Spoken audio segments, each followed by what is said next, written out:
Morning, glory, America. Bonjour, hi, Canada. Greetings. It's Hugh Hewitt on the 18th day of May, 2020, day 3 of the Great American Shutdown. Day 1 of Tom Brady's new career as a Tampa Bay Buccaneer. I mean, there's a lot of news, and I'll cover all the news of the, and I'm going to do it, as I promised you, in a calm, focused, friendly kind of way. I don't think there's need for panic. I don't think there's any kind of need for hysteria. Just stay fact-based with a bias towards silver linings. But there's other news. You know, I could have spent the entire day on why did Tom Brady leave the New England Patriots 2 weeks ago. You wouldn't let me talk about the coronavirus 2 months ago. I could have talked about Tom Brady leaving the Patriots then. But I know the shudder through my New England. I got great affiliates up in New England. I know that you are all downcast. As when Kyrie Irving put up his hand and said, I want to leave. I'm out of here, Cleveland. Or when Shaq departed the Lakers. Whenever one of your winners decides to go elsewhere because they want to see if they can win out from underneath the shadow. I think Brady wants to get away from Belichick like Kyrie wanted to get away from LeBron and Shaq and Kobe wanted to split up. It depresses you. Don't let that depression carry over and be compounded by the news that is just like a waterfall of bad news. And the waterfall of bad news is going to get it's going to accelerate before it starts to dry up. That's called bending the curve. That's called flattening the curve. There was some good news in the press conference yesterday. In fact, let me play you the very best piece of news. Tone is changing in the United States. Here is Governor Andrew Cuomo and a New York presser yesterday. Remember, this is a Democrat is one of the president's fiercest critics, and a Democrat about whom the president said nice things at the task force press conference in the White House yesterday. Here's New York Democratic Governor Andrew Cuomo, cut number 1. I think the president was 100% sincere in saying that he wanted to work together in partnership, in a spirit of cooperation. He has taken evidence that his team has been on it. I know a team when they're on it, and I know a team when they're not on it. His team is on it. They've been responsive late at night, early in the morning, and they've thus far been doing everything that they can do. And I want to say thank you, and I want to say that I appreciate it. By the way, that he repeated that line even when he went into typically blue territory. He went to MSNBC on to Rachel Maddow's show and had an exchange, Governor Cuomo did, that reemphasized this. It is cut number 32. And on that regard, I've been talking to President Trump. We're working in partnership, and he has activated the federal government. We're looking at the U.S. Army Corps of Engineers to come in and help us build and construct, FEMA to help us come in with emergency supplies. But that's the third strategy, if you will. Build new beds in 45 days, if that's even possible. And, Governor, just to be clear, in terms of your partnership, as you described it with President Trump, there's obviously been friction there. There always is, even in normal political times, between state and federal leaders at times like this. Do you feel that you're working constructively with the federal government now, with that kind of urgent planning process that you're talking about right now for getting those things built in a matter of weeks? Do you feel like you and the federal government are rowing in the same direction? I think it's fair to say, Rachel, that my relationship with the president went beyond mere state-federal institutional frictions. We've had significant differences. There is no doubt about that. And I have for many years, and I've been very outspoken about it, as has he. But I had a very good conversation with the president where I said, look, forget Democrat, Republican. We're Americans, and we're talking about life and death. And we're going to have a tragedy in this state. We have the highest number of cases in the United States. We're going to have a real tragedy where people die because they couldn't get the right health care. And I need the help of the federal government. I need that partnership. I'm a former cabinet secretary in the Clinton administration. I was Secretary of Housing and Urban Development. I did disasters all across the country. I know the potential of the federal government, and we need it here. And I said, I put out my hand in partnership. I want to work with you. I'll be a good partner. I need your help. Let's do what we were elected to do. Let's fulfill our constitutional duty. And the president said yes. I believe he's sincere, more than just belief. He has acted on it, Rachel. I spoke to the Secretary of Defense today. I got a call from the White House team late last night, early this morning. I have the Army Corps of Engineers coming in here tomorrow. So I believe he's doing what he has to do, and I respect him for it. I respect Andrew Cuomo for that statement more than I actually take such great hopefulness from that. I also got a clue from CNN yesterday, and my old friend and colleague on the debate stage, Dana Bash, is on CNN, which is, pretty anti-Trump. Dana Bash said this yesterday on CNN, cut number 16. I mean, look, this is just coming back to where this conversation started after the press conference. I hear what Sanjay is saying about Tony Fauci giving, a little bit more wiggle room than others.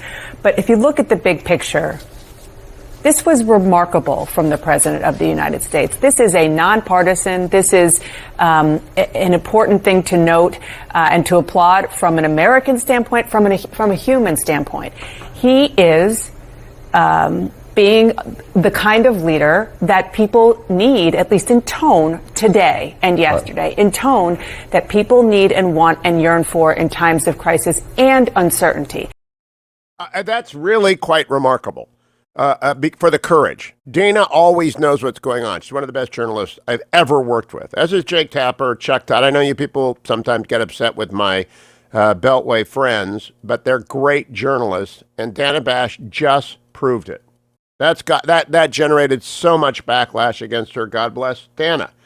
And what I think I see moving yesterday, though it's hard to detect, is they're going to 9/11 footing.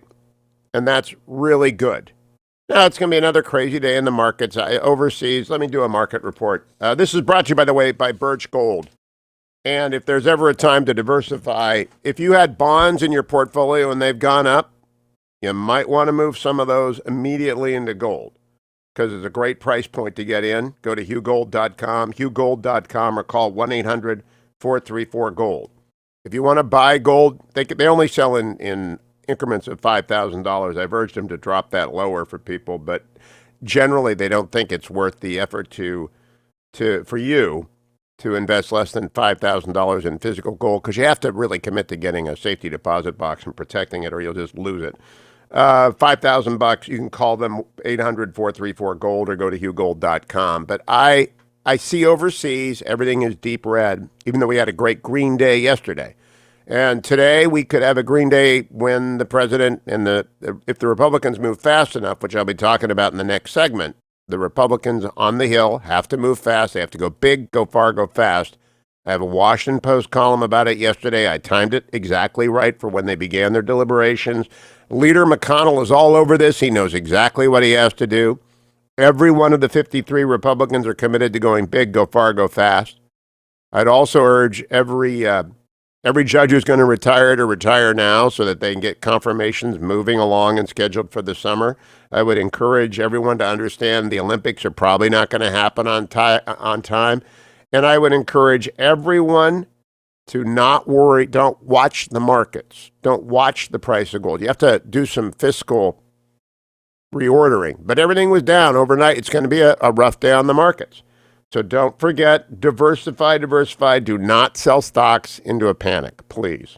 Just go to hughgold.com if you want to find out about it. Now, the confirmed cases around the world are closing in 200,000, 194,370. About 8,000 people have died around the entire planet. 81,000 people have recovered. So we're beginning to get some herd immunity. There's a lot of good news in the details. I'll talk about that. The bad news is we've got to bend the cruelty curve online. I'm serious. Online has gone crazy because people are staying at home and they are venting and they're getting into angry fights. My friend Mark Guerin's family had this phrase, FHB, family hold back, whenever there wasn't enough food for guests, if they were going to run out of spare ribs or whatever. FHB, friends hold back. Friends hold back online. Just break the cruelty curve online. I'll talk more about that after the break. There's a lot of good news. There's a lot to worry about. We'll talk about it all day long, and we have a special tonight, 6 p.m. in the East. Check your local listings across the entire Salem network. I'm going to co-host with Seb Gorka. Don't miss it.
Welcome back, America. It's Hugh Hewitt telling my friends in the Trump administration, look, if you need me, this is the attitude I think everyone should have. I ran the Office of Personnel Management from 1986 to 1988 as general counsel, then as deputy director, confirmed by the Senate, then as acting director. So 3 years at OPM. Yesterday, the head of OPM, it's the Human Resources Department for the federal government, quit. She just quit. I don't know the story. I really don't. I don't care. The job is enormous and stressful in ordinary times. So I told my friends, look, you need me, I'll come in as an SGE. That means unpaid. I got to keep doing the radio show. My number one job is to inform you every day and to be on the air. But honest to goodness, please understand the stress that everyone, Democrat and Republican at every level of government, is under. Nobody wants Americans by the thousands, tens of thousands, much less millions, to die. And they are working around. I'm very grateful for the people who are stepping up and doing it quietly, like Dr. Fauci and Ambassador Birx, and who I thought the president did an extremely good job leading yesterday, as did Senate Majority Leader McConnell. So I wrote this piece for the Washington Post about what the Senate Republicans have to do. I want to share it with you. Senate Republicans will face choices this week about what sort of economic relief and stimulus package they support in response to the coronavirus outbreak. The goal will be to help those injured in their pocketbooks and to aid an economy shuddering under successive shocks of slowdowns and closures. The biggest impediment to success might be the fact that Capitol Hill staffs don't turn over much, and longtime Hill workers aren't exactly the eager recipients of new policy proposals that haven't been sliced and diced by constituent interest groups. That has to change in this season of shock. The need is for Congress to go far, go big, go fast, and go in new directions as well as an old one. The relief package must be as broad as the real hardships felt and be delivered at the same speed with which the blows fell. The stimulus measure is big enough for the markets to say, wow. In the category of never tried that before, consider 1. Hold up your hand grants for any and all applicants, including employees who ask for up to 2 months lost wages and business owners who ask for up to 2 months lost profits. The risk of some fraud is absolute. The risk of even vast amounts of fraud is worth it and can be policed by stiff fines if the pay stubs from January and February do not match the claim when audits follow, or if year-to-year comparisons of claims of lost profits show deception. Sure, some will cheat. Most won't. Direct payments from Uncle Sam to the employees and business owners in question have a precedent of sorts in the September 11th Victim Compensation Fund. These losses are different from those on that catastrophic day, but the idea of direct assistance for unforeseen and unforeseeable losses is the same. 2. Allow unlimited withdrawals from individual retirement accounts at a flat tax of 10% and open that window for all of 2020. Many won't use the opportunity to withdraw from tax-advantaged accounts, but most will immediately begin to calculate how to maximize their net economic benefit. Some will simply pay off mortgages of homes they intend to retire in, trading one retirement asset for another. The hard-pressed will simply take the money to live on, as they might be forced to do anyway. It will be a solve and an enormous boost to liquidity to know the option exists. If the coming recession is too deep or too enduring, many won't even ever be able to retire. So let Americans judge how best to use their own money. Schools of every sort, from pre-kindergarten to postgraduate, have been staggered by the coronavirus outbreak. They don't know whether they will have returning students in the fall or if refunds are due. Some operate month to month on tuition. Every accredited school should get a grant based on total enrollment at the beginning of the current semester or grading period. All schools, whether public or private, as old as Harvard or as brand new as the latest charter school, must qualify. The cost of countless school closures during this shock would be too disruptive to bear without lasting damage to educational infrastructure. Flood education with money, and stare down the inevitable lawsuits trying to block federal money for institutions with religious affiliations. Define impacted sectors broadly. If airlines, cruise ship lines, and Disney get help, so should the roadside attractions and entertainment venues that make America such a great place to live. The same goes for the hundreds, maybe thousands of not-for-profit and for-profit museums, theaters, and performance spaces that depend on paying visitors and audiences. Congress should help them out directly. 2 months of lost admissions should be simple to calculate, fraud easy to detect with an audit. Defining the deserving recipients might be difficult, but the goal should be to ensure that those who suffer when America stays home for many weeks continue their art or craft. I'm going to talk about the last form of stimulus, the traditional one, with Admiral Stavridis right after the break. It's defense spending, and we need a lot of it right now. Stay tuned.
Welcome back, America. I'm Hugh Hewitt.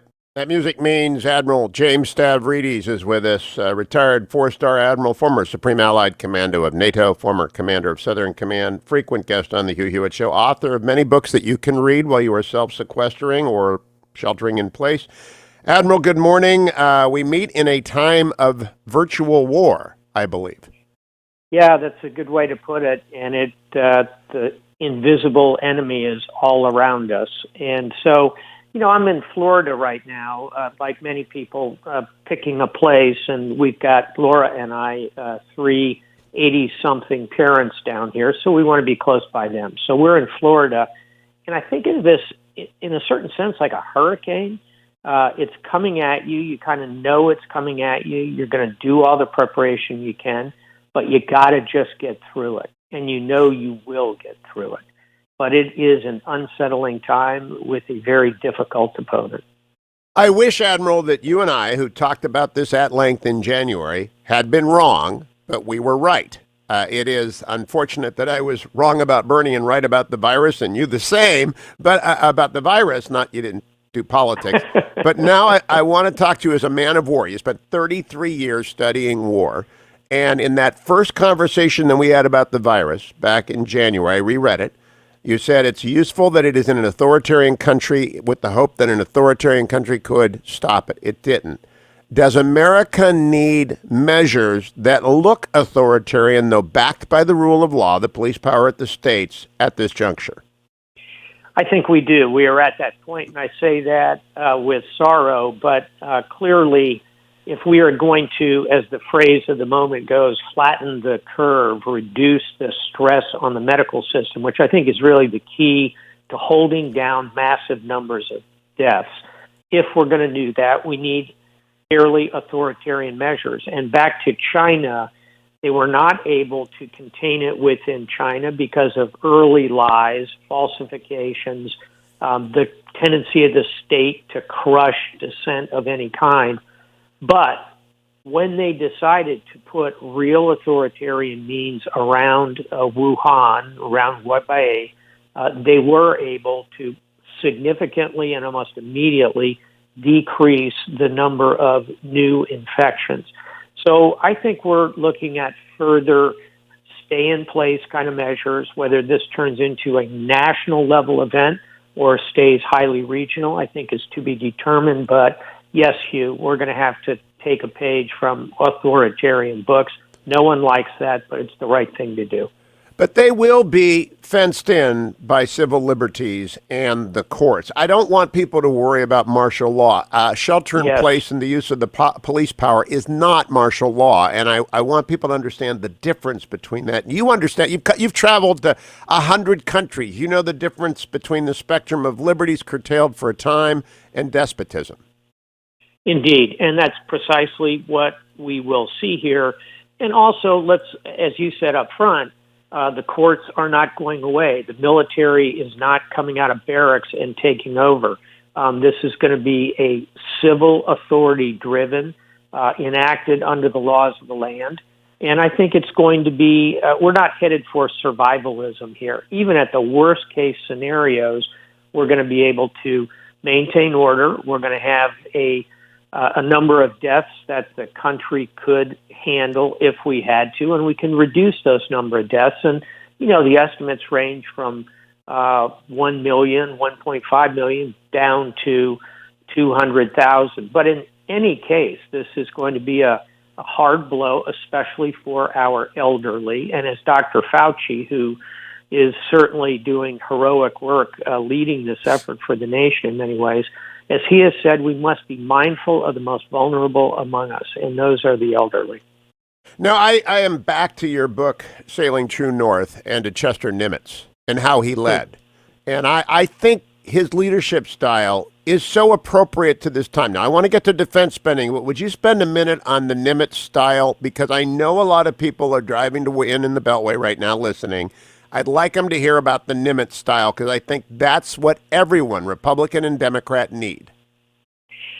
If you think about Nimitz's finest hour, it's an obvious one, and it's when he takes command of the Pacific Fleet a couple of weeks after Pearl Harbor.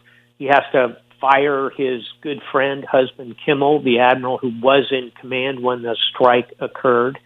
And he, instead of taking command, Hugh, in his sparkling service dress white, standing on the deck of a battleship, he couldn't. They were all sunk. His uniforms were lost in transit. He took command wearing a rumpled set of khakis, standing on the deck of a diesel submarine. Think about that for a minute. And what did he do? He squared his shoulders. He built a team, even with very fractious personalities like Bull Halsey, and brought them all together to fight a war, to take on an enemy who at the moment of that crisis appeared to be certainly not invincible, but formidable. And it was a difficult 3 years for him, but through delegation of authority, through calm, steady demeanor, never raised his voice, and through building a great team of leaders, he was able to turn the tide and win victory in the Second World War. That's the kind of leader we need now. And I think across the board at every state level, we're going to have Mike DeWine on a little bit later. He's doing just that. He's using the Nimitz style in Ohio. Now, Admiral, I want to talk to you about we're going to spend $1 trillion in 3 days. And that's a staggering amount of money, and it's necessary. And I've been talking both via the Washington Post column and in person with senators about the fact that I think we need to do some brand new things, but that resupplying the Pentagon right now and upping their top line number and buying in advance, for example, appropriating the money to buy every Columbia sub, may not generate immediate jobs, but it will give certainty to sectors. What would you spend on for the benefit of not only easing panic and inflating the economy and keeping people working, but also resupplying the military at a moment we're about to spend $1 trillion? You've got it exactly right, Hugh, which is there's no silver bullet here. There's no single point solution, no lever you can pull that's suddenly going to turn this thing around.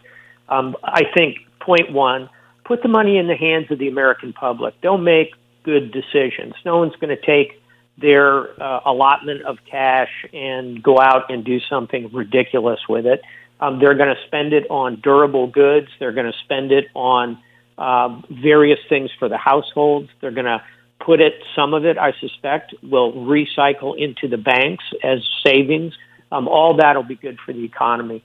Secondly, in terms of government spending, we ought to be spending time looking at the next pandemic, in my view, because heaven help us if we don't learn the lesson that you and I talked about, which is that about every 100 years in human history, a major pandemic strikes. 100 years ago, as we discussed months ago, was the Spanish influenza. I think the words I said were, "We are due." And this is what has occurred. But here's the really bad news. There'll be another one that potentially could have a much higher fatality rate and could go after the young, the way the Spanish influenza did. So I would say some of the monies we spend ought to be spent in the medical world, on bioscience, on establishing surge capacity in medicine. And then thirdly, your point, there are good ways to spend money in the national defense sector at a time like this. And it's everything from modernization, training of new folks to come in, cybersecurity, unmanned, capitalizing some of these very expensive projects. This is a moment to do that as well. You mentioned Colombia, for example. So I think no single answer, spectrum of responses, some in the consumers, some in bio, some on large national projects. And I'll close by saying, not just defense, it's infrastructure. This is a good time to look at bridges and highways and our public transportation systems. All of those can be a good way to spend money, create jobs that have lasting benefit downrange. Now, Admiral, I know you have studied Nimitz, and I assume you've studied FDR and George Marshall. When war came, they built the American Army quickly, and prior to that, they built the Civilian Conservation Corps under FDR during the Depression. There will be a lot of people unemployed for a long period of time until the hospitality industry recovers its sea legs and gets back into the business of travel. It will take many, many months.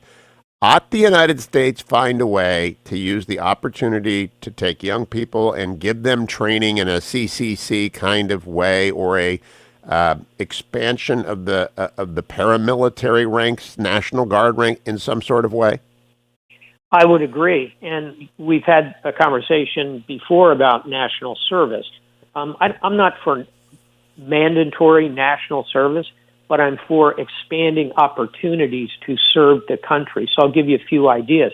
Expand Teach for America, expand Volunteer for America, put money into more Peace Corps volunteers to go overseas, put money into construction is not an idea that would be outside the realm of possibility, as in Habitat for Humanity-like structures, new ways for young people to serve as emergency medical technicians.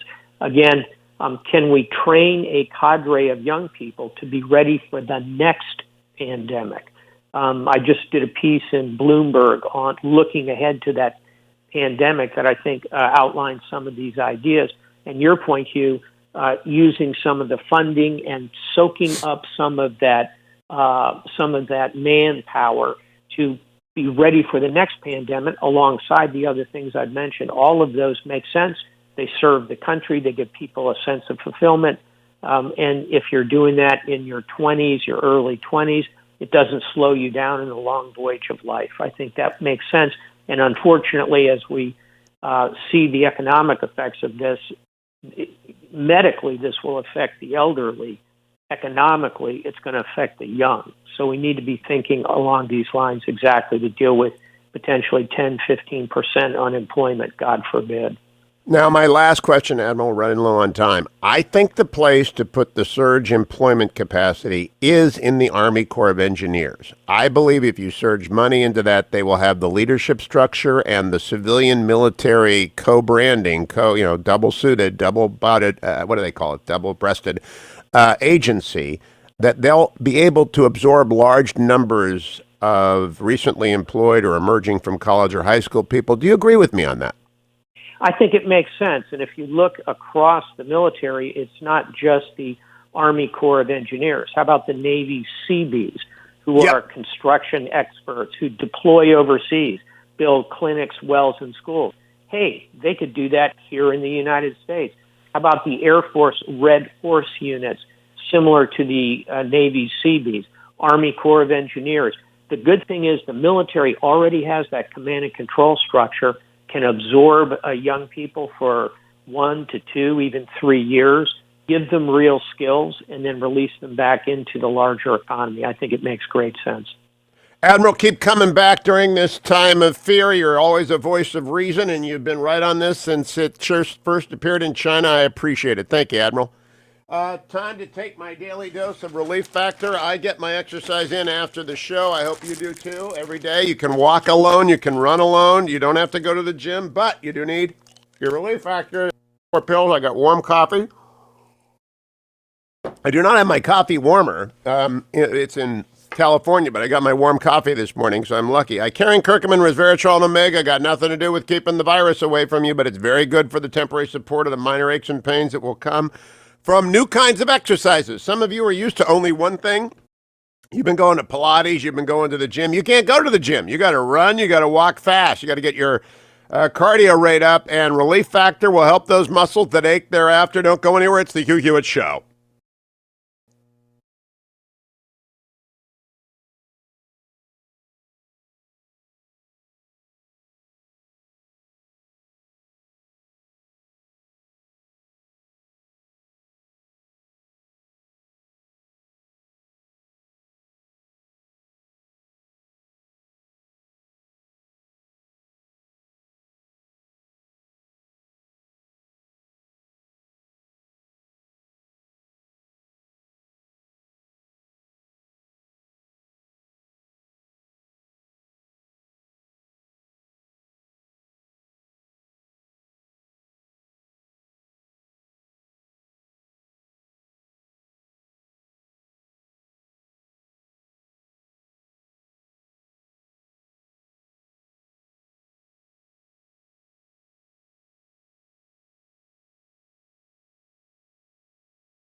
Welcome back, America. Next hour, Congressman Mike Gallagher, Washington Post writer Robert Costa.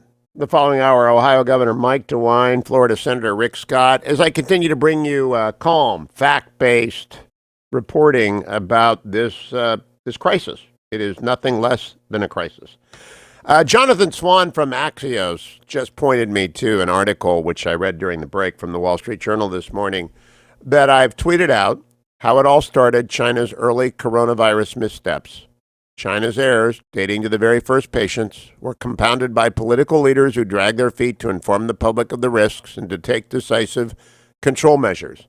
President Xi personally ordered officials to control the outbreak on January 7th, but prior to that time, he did not act to keep it contained in Wuhan.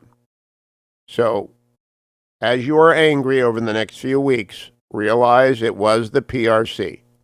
It was General Secretary Xi. And you can read it. I've tweeted it out. Don't be angry with Americans. Don't be angry with Democrats if you're a Republican if you're a Democrat. Don't be angry with Trump if you're a never-Trumper. Don't be angry with Pelosi if you're a pro-Trumper, if you're MAGA. Be angry at not at all. It's not good for anything. But understand the PRC did not do what it needed to do. And as a result, the world will be ill. Understand as well and have empathy for, we will have disasters of an untold number in places like Venezuela, where a corrupt regime has stripped the country bare of everything.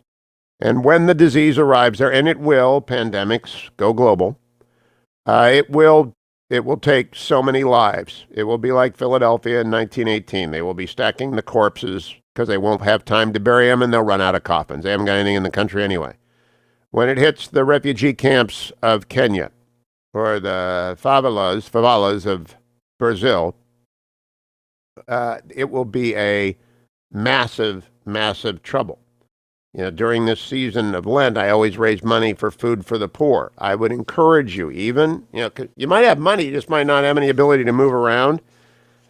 Make the kind of sacrifice that we as Christians believe particularly registers in God's eyes by giving to the lost and the least through food for the poor. We've got a banner over at HughHewitt.com, and the need is really urgent in places like Guatemala, where people are already starving before the virus comes and robs them of their caregivers. The need is really urgent. Here's what Judy Woodruff reported on PBS. Infant mortality rates have fallen dramatically worldwide over the past 25 years. But even as health officials celebrate that achievement, they also warn that those who survive malnutrition frequently face lifelong problems. In the Americas, the situation is most dire in Guatemala, where roughly 50% of the children are so malnourished they are stunted physically and developmentally for life. For life. Now they're going to be deprived of the grandma, I don't know what you call grandma, like the nanas, the grandmas in America. I don't know what's going to happen in South and Central America. It's going to be terrible. There will be refugee floods, by the way. But you can stop that, and you can help the poor by donating to Food for the Poor. There's a banner at the top of HughHewitt.com, Feed Starving Families. $320 is $27 a month. 855-359-4673. 855-359-HOPE. Please go there. A lot of people just, hunker down and say, I'm going to count my pennies. Don't do that. The American economy will be fine, just like after 2008. We're going to have big swings again. Amazon went up $118 yesterday. It's down $70 this morning in pre-market trading, and who knows where it will be throughout the day. It'll go up and down over the next few days. So will the market.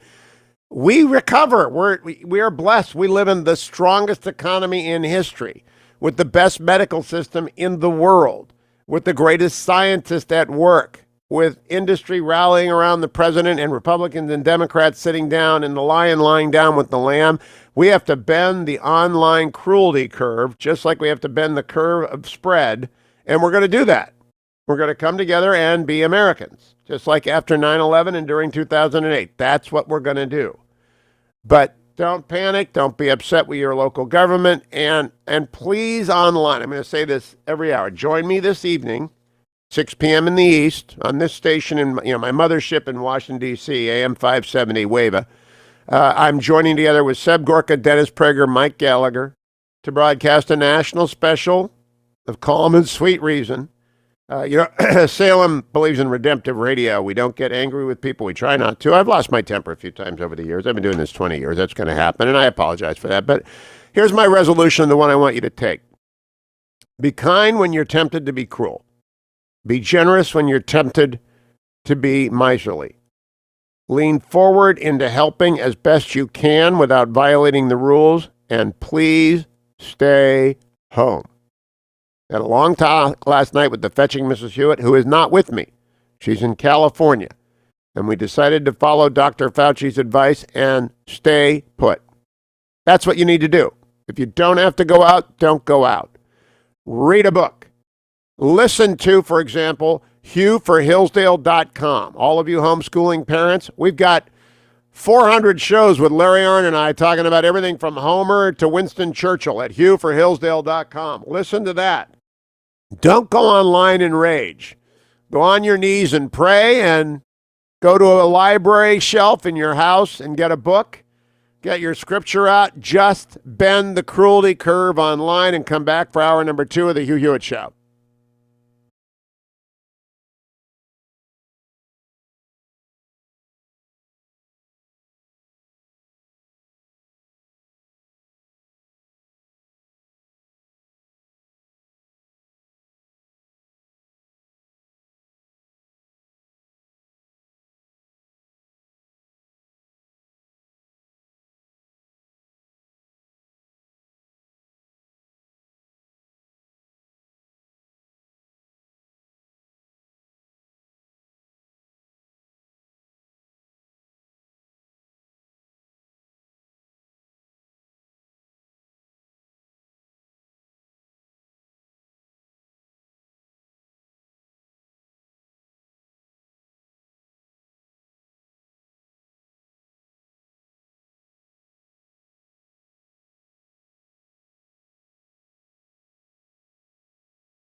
Morning, glory, America. Bonjour, hi, Canada. Hugh Hewitt on this Wednesday tonight, 6 p.m. in the East and 3 o'clock in the West and various times around the country. Every Salem radio station is going to broadcast a special that will be co-hosted by Seb Gorka and myself with Dennis Prager and Mike Gallagher.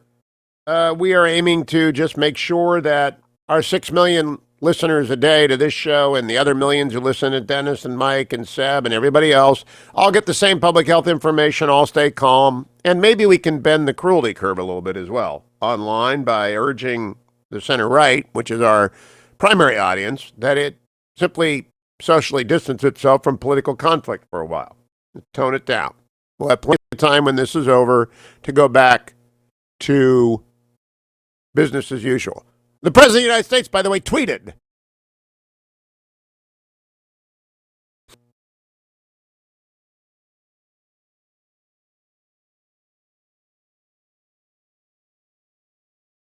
For the people that are now out of work, the president writes, because of the important and necessary containment policies, for instance, the shutting down of hotels, bars, and restaurants, money will soon be coming to you. The onslaught of the Chinese virus is not your fault, will be stronger than ever. Now, some of you are upset that he's using Chinese virus. I am not. We are in the middle of an information war globally with the PRC. They have decided to blame us for this. They are often publicly from high levels suggesting the American military did this. It is vitally important that that message be countered. And we are not an authoritarian country, and we cannot order people to carry that message the way that General Secretary Xi can order his minions to do so. So we are in a standoff with the PRC right now, and they are throwing out every journalist in America of any note from the foreign bureaus of the Washington Post, the New York Times, and the Wall Street Journal. They do not want us to know. I think Xi is on the verge. Look, I think there is a great potential he could get Khrushcheved, if you know what that means. That means the Politburo rises up and say, we didn't realize we had the most incompetent person in the world. We thought you had this under control, and he's gone in a day. That's what happens in regimes like that. It's not the old bullet in the back of the head thing, but the Politburo gets together and says, you know, we thought we were going to make you president for life, but that's not happening. Watch that space. Maoists and General Secretary Xi is very much a Maoist. Have a history going back, if you read On China by Dr. Kissinger, a history of coup, counter-coup, below the throne that sometimes gets to the throne. And this malevolence, manifested and compounded by incompetence, is why the president uses the term Chinese virus, and it's part of an information war. I understand it. I applaud it. I would call it Wuhan flu, Wu flu, myself, but the president is doing a good job. I believe he's doing a very good job. I thought the press conference yesterday, how about Mnuchin? Really? How about Mnuchin stepping up? I have not seen Stephen Mnuchin talk in, my goodness, 3.5 years. Let's play a little Mnuchin yesterday, because I thought the former Hollywood producer turned successful Treasury Secretary was grand. Cut number 15. Well, I think it's clear we don't need to send people who make $1 million a year checks, okay? But that's one of the ideas we like. We're going to preview that today, and then we'll be talking about details afterwards. Well, I think we're going to do something that gets money to them as quickly as possible. That may not be an accurate way of doing it, because obviously some people shouldn't be getting checks for $1,000. And we'll have a pretty good idea by the end of the day what we're going to be doing. Mr. Secretary, yeah, John, can you tell how would the mechanics of this work? I mean, we've been talking about a payroll tax holiday. Some $500 billion worth was floated to me today. But so how would this idea of sending people a check work? Would that be sort of an advance on what they would pay in payroll tax? Again, we want to make sure Americans get money in their pockets quickly. We want to make sure small business owners have access to funds. We want to make sure that hotels, airlines, we have an entire package. We'll be laying out those details later today. He's just terrific, and McConnell was terrific yesterday. They're all terrific. They're all doing their good job. We have some real problems. I am recommending to everyone they read the book Citizen Soldiers by Stephen Ambrose on how George Marshall brought the country to war readiness in World War II. I think there's going to be a lot of readiness measures over the next 2 to 4 weeks, and just roll with it. I run the Nixon Library. We shut down. And there are 40 employees. We're paying them. And if you have the ability to pay your employees, you should. I don't know that we can do that forever, but we are. I hope the government comes up with help for people like us. But I talking with the executive vice president, just tell everyone to be calm. This is going to be a long period of on and off sequestrations, authorizations, keep everything clean, stay home. Don't go panic buy, as the New York Times reported. There's plenty of food. There's plenty of supplies. Don't go when the seniors are invited to shop, and they talked about that yesterday from 9 to 10. Supermarkets should open up and let the seniors come in so that they're not compromised, especially non-healthy seniors. We're going to get a lot of innovation. Be open to it. Be happy about it. And again, I my message this morning, I'll talk about, let's break the curve of online cruelty. It's just not useful.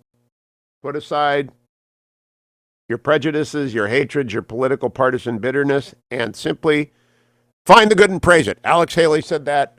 Lamar Alexander taught me that. Senator Alexander is a great example of that. This is exactly what we need to do.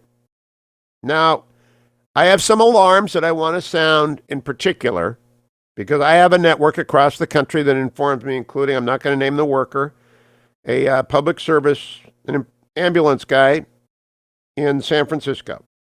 He's on his way in right now at 4:13 in the morning. And there's a profound lack of medical tactical leadership in San Francisco. PPE is in short supply. I asked the obvious question. What's PPE? Right? I'm a talk show host. Personal protective equipment, masks and gowns. Roger that. My goodness. The homeless encampments of San Francisco, Los Angeles, Seattle, and other places are vast. The virus will spread there quickly. It probably already has. Healthcare workers are going to need to go into those encampments, which are often unusual environments, and they're going to have to take care of Americans who are down on their luck or suffer from mental disorders or addiction. So we need someone to step up and take control. If they lack medical, tactical leadership, they got to get it. They're going to get it from the Pentagon. Now, Secretary Esper talked yesterday, and I want you to hear this. He talked, no one covered this, but Secretary Esper said, here's how the military is responding, cut 20.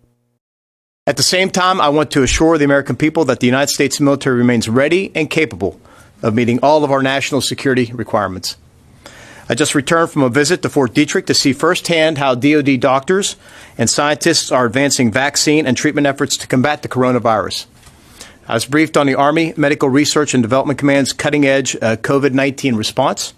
And then I visited the Army Medical Research Institute of Infectious Diseases to learn about its ongoing experimentation and testing. The Army's work on a vaccine is one of the many ways the Department of Defense is supporting President Trump's whole-of-government approach to fight the virus and substantially slow its spread. Many of the policies and guidelines we've released go hand-in-hand with the President's 15-day plan. We have issued international and domestic travel restrictions to all DoD personnel and families that should dramatically reduce potential exposure to the virus. Inside the Pentagon, we are practicing social distancing, minimizing person-to-person interaction, and, wherever possible, conducting virtual meetings. Employees who exhibit any symptoms of the virus are instructed to seek appropriate medical treatment, stay home, and telework as needed. Yesterday, I held 2 sessions with the department's senior civilian and military leaders and briefed Vice President Pence, Secretary Azar, and other task force leaders on recommendations for how DoD can provide additional medical and logistical support during this national health emergency. I'd like to highlight several of those today.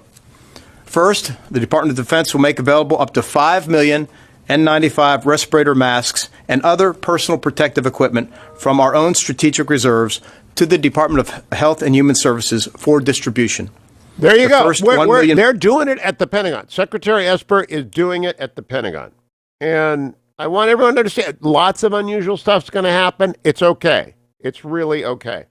If you have a tax problem, though, it's not okay, and you have to deal with it.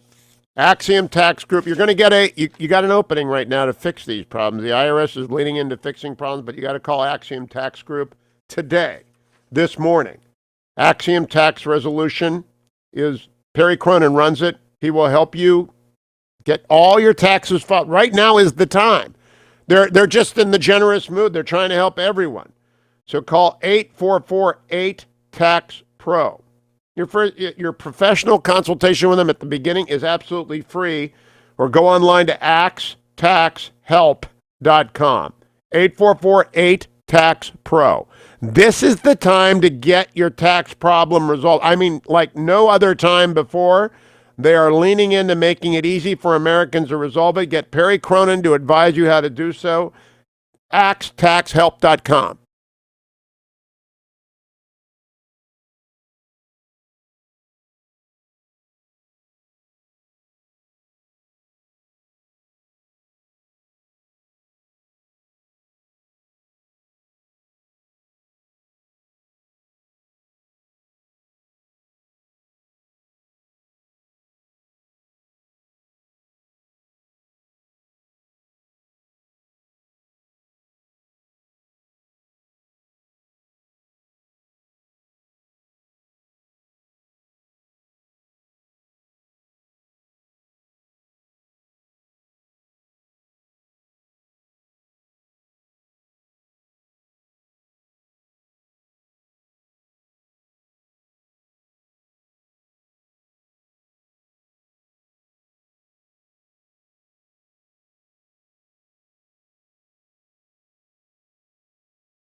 Welcome back, America. I'm Hugh Hewitt.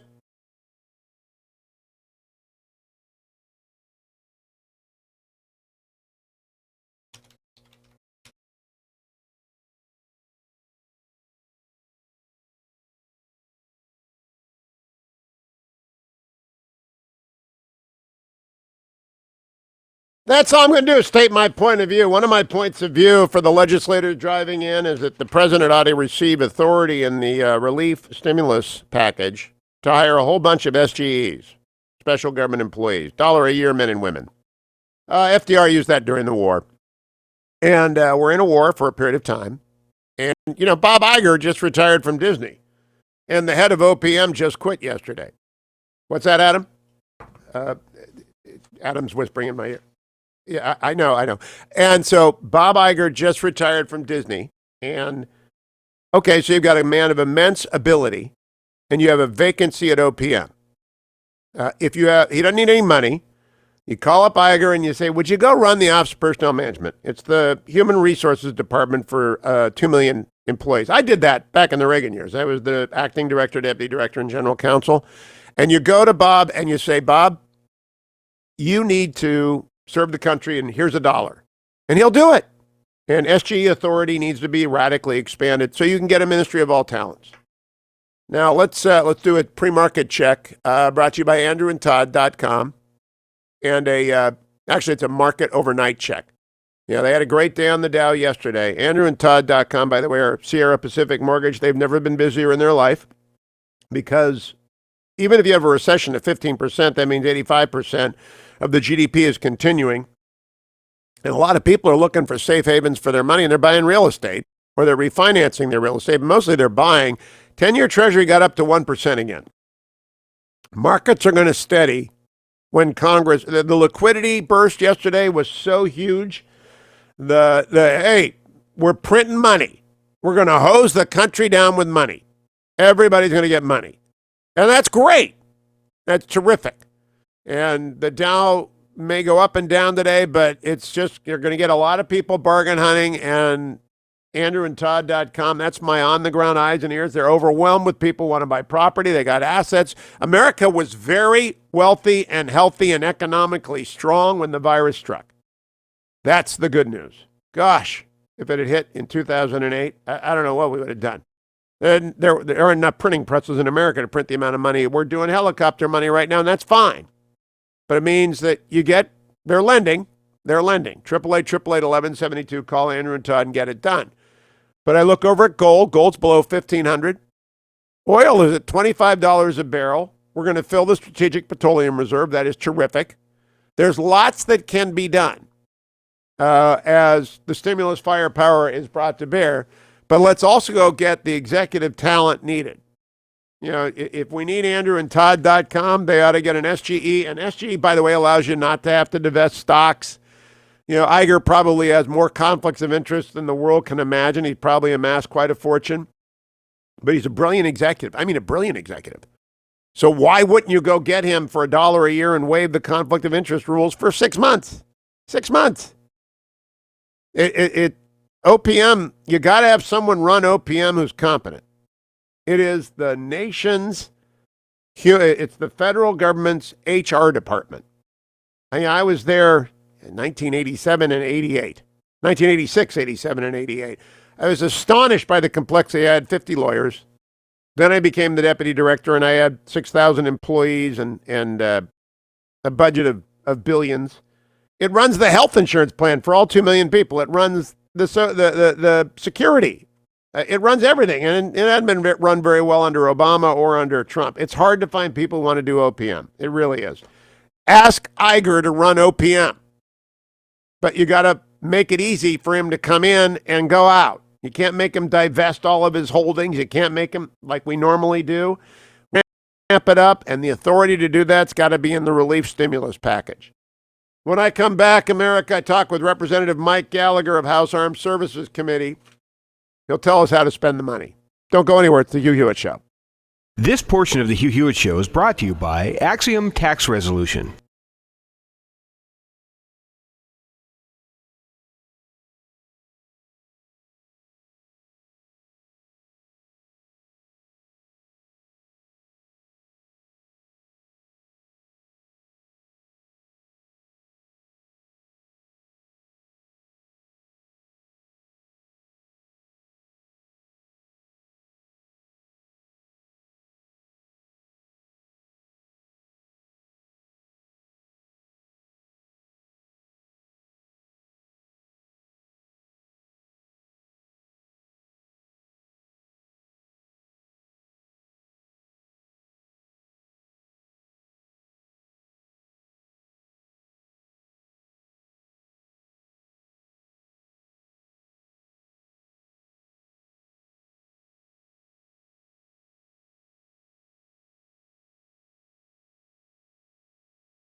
Welcome, America. It's Hugh Hewitt. The NFL's free agency couldn't have come at a better time. The Cleveland Browns have landed Austin Hooper and Jack Conklin and Casey Keenum. I mean, we were building for the Super Bowl, and the Green Bay Packers are falling apart. But I still compliment Representative Mike Gallagher for going to work every day and helping the country through the crisis, even as his beloved Packers just the sun sets like it does in New England. Good morning, Congressman. Good morning. We stole the linebacker from you guys yesterday. But, Hugh, I know we usually trade jabs about the Packers and the Browns, but I do want to, on a serious note, salute you for taking this crisis seriously from day one. I think you and I have talked about this on at least 3 occasions going back to January when everyone else was consumed with impeachment. And so I just really it's important to get accurate information out there, and you're someone who's been doing it for at least 3 months, and I really appreciate that. Well, thank you. And you and Admiral Stavridis and Tom Cotton have been doing the same. And you know what I've been saying to a couple of adversaries online? I'm just done with the online stuff for a while. Partisan bickering in the rearview mirror until we are through at least wave number 1. And that brings me to the stimulus bill. I know the House bill did not include the kind of money the Senate bill is going to include. It did some good things. Good on you for getting it through. I am wondering, Congressman Gallagher, how might the portion of the stimulus bill devoted to defense spending help stimulate the economy? I suggested to Admiral Stavridis that you fully fund the Columbia acquisition. If we're going to spend $1 trillion, let's have some stuff at the end of it that actually steadies some industries, keeps the shipbuilding industry going, maybe expands it a little bit, maybe builds from scratch a new shipyard. How could that money be used? Well, I would start first with the areas where DOD can supplement efforts within the medical community to build surge capacity and to kill the virus. My entire theory is the sooner we kill the virus, the sooner we save the economy. And so most of our efforts should be focused on what we need to do right now to rapidly ramp up testing capacity. We're getting there in Wisconsin, but we're finding critical vulnerabilities in our supply chain. Right now, the availability of something called reagent is the concern at the time when we're bringing more private labs online. As hospitals are activating their internal labs, there are certain things we don't have to exponentially increase testing. In terms of surge capacity, I was heartened to see Secretary Esper talk about potentially being able to use the Army Corps of Engineers to help build field hospitals, for example, activating some hospital ships out there that are in our arsenal in order to help communities that are really affected and may be experiencing overload. So anywhere where the military, I think, can supplement our efforts to prepare for the worst-case scenario would be a good investment. And then certainly, as you allude to, we can't allow the inevitable amount of money that we are going to have to spend in order to help people weather this crisis to detract from ongoing investments in our military arsenal. Because as we've seen right now, the Chinese Communist Party is intent on spreading propaganda that would suggest we are at fault and they are a model for how to tackle this crisis. Things could get pretty chippy going forward if they continue this line. I was glad to see President Trump take a harder line in terms of his rhetoric in apprising people to the fact that this started in China and it was their lack of transparency that caused this disease to spread for months. So certainly we shouldn't be forced to choose between our efforts to defeat the disease and the ongoing investments we will need in our military to make sure no one takes advantage of us during this critical time. We've already seen online attacks against HHS, for example, which is really unconscionable. That's what I want to play for you. Secretary of State Mike Pompeo, it's cut number 31, Ben, where he's at the State Department briefing yesterday, because what Congressman Gallagher just said needs to be front of mind for Americans. We are under attack by information warfare, and we know where it's coming from. Cut number 31. Your question about China, look, the disinformation campaign that they are waging is designed to shift responsibility. Now's not the time for recrimination. Now's the time to solve this global pandemic and work to take down risks to Americans and people all across the world. My team just got off the phone with our ambassador in Italy. The remarkable work our team's doing there to help the Italian people would make every American proud. We're doing this all across the world. There will come a day when we will go evaluate how the entire world responded. We know this much. We know that the first government to be aware of the Wuhan virus was the Chinese government. That imposes a special responsibility to raise the flag, to say, we have a problem, this is different and unique and presents risk. And it took an awful long time for the world to become aware of this risk that was sitting there, residing inside of China. We'll do the after action when the time is right. Every nation has a responsibility to share all of their data, all of their information in as timely and accurate fashion as they have the ability to do, not only because it's the right thing to do, because that's how you save lives for your own people as well. The Chinese Communist Party had a responsibility to do this not only for Americans and Italians and South Koreans and Iranians who are now suffering, but for their own people as well. Secretary Pompeo was blunt, Mike Gallagher. You're blunt, Congressman. We need all be blunt because it is an active disinformation campaign, and that's why the president's using the term Chinese flu and Wuhan flu, because we are under attack with falsity.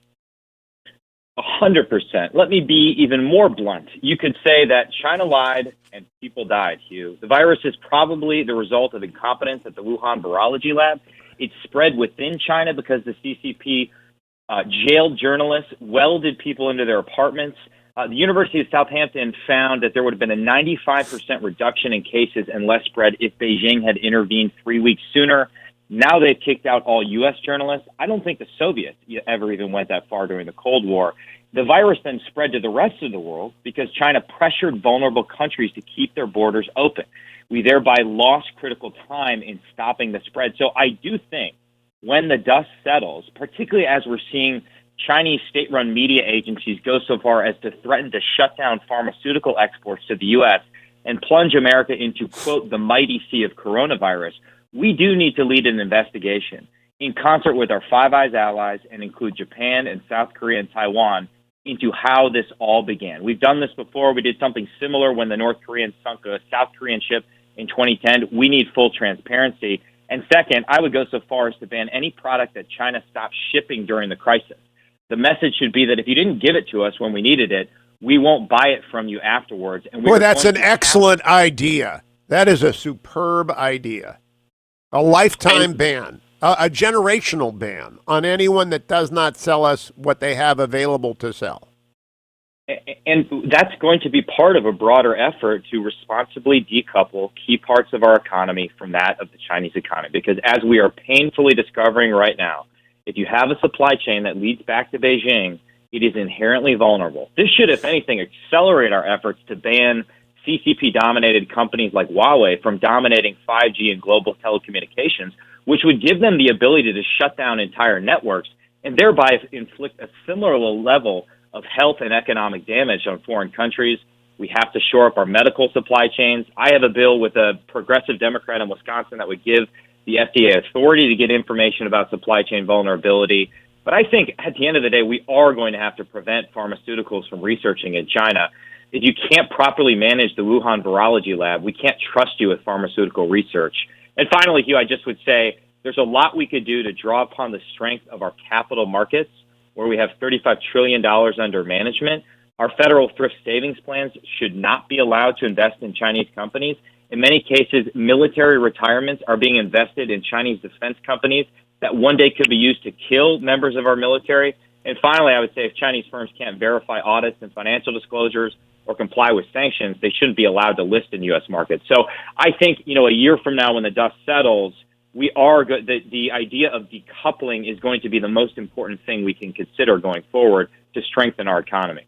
When the dust settles is a rather understatement of what's ahead, Congressman Gallagher. And I believe that we need surge capacity in the ACOE, the Army Corps of Engineers, and related agencies in the Air Force and the Navy, Seabees, et cetera. But I'd like to ask you just briefly to reflect.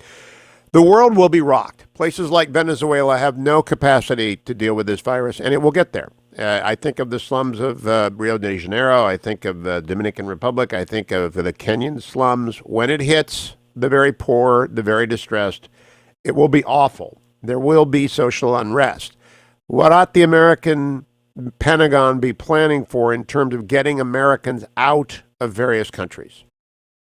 Well, I know that Secretary Pompeo and Secretary Esper have very detailed contingency plannings right now, but I do think it gets back to your initial point that at a time when we are going to have to take care of our own citizens first, and we are going to have to invest a lot of money in helping families that are living paycheck to paycheck weather this crisis, we cannot allow that to come at the cost of investing in our forward deployed infrastructure around the world, because that is still the best way to prevent small problems from becoming big problems. I would argue to you, too, that a lot of that is going to fall on the shoulders of the Navy and the Marine Corps. The Marine Corps in particular has proven to be one of our best tools when it comes to disaster relief, response relief. And in the same way that the Chinese right now are trying to go around the world and turn this into a massive propaganda victory, delivering supplies to Italy and things like that. The Serbian president the other day basically said the idea of European solidarity is dead and we can only rely on our friends in China.